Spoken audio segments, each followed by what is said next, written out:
In a previous video, I talked about NGOs, non-governmental organizations, and the fact that they act sometimes as secret surrogates for the federal government to do things either in this country or quite often overseas that our government doesn't want to assume public responsibility for.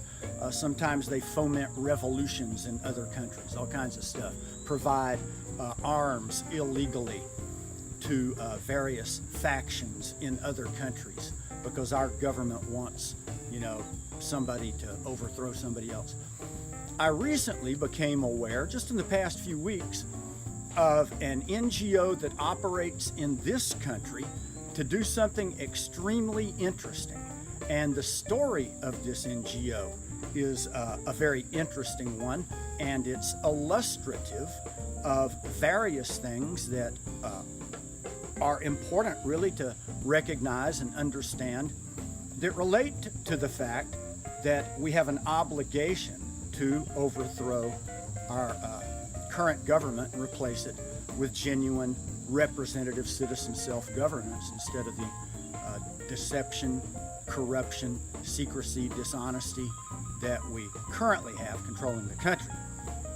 The NGO I'm going to talk about, and it'll take several videos because it's a long, tangled story, is the Collaborative for Academic, Social, and Emotional Learning. Yeah, emotional learning. And it goes by the acronym CASEL, C-A-S-E-L, Collaborative for Academic, Social, and Emotional Learning. I'll start at the beginning of the CASEL story. Once upon a time, there was a very smart young man, and he's still kicking, he's 70 years old now, named Daniel Goleman. He achieved fame eventually in his life by coming up with the concept of emotional intelligence. But how he came up with that concept is kind of interesting.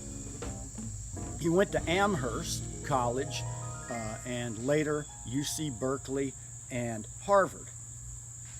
While a young man, a young journalist out of college, he returned to Amherst for some event, perhaps to speak, and he made the acquaintance of the Dalai Lama. Now, the Dalai Lama is a Tibetan Buddhist monk who's in the news quite often. He is not a monk who sits under a tree with his legs crossed, gazing upward to heaven, although he may do some of that too, for all I know. But he's very involved in the world. He's rather political. He travels around, makes speeches and such. Well, he and Goleman struck up a friendship about 30 years ago at Amherst College, when Goleman would have been, 30 years ago, he would have been 40 years old. And the Dalai Lama was advocating, and continues to advocate, for the teaching of what he calls emotional learning in schools. In one video I've watched, he talks about the fact that he believes that emotional learning should take place beginning in kindergarten and all the way through school. Goleman was attracted to that idea and began thinking about what he later termed emotional intelligence and how it could be taught. And he is one of the founders of CASEL. That's why we have an E in the acronym CASEL. It's for the emotional learning. And I'm going to stop the story right there. I hope you'll watch later videos about it that I'm going to post, because it is a very interesting and illustrative story. Oh, the Dalai Lama is said to be the 14th reincarnation of a Buddha, a Tibetan Buddha that lived in ancient times. Okay, we'll stop there.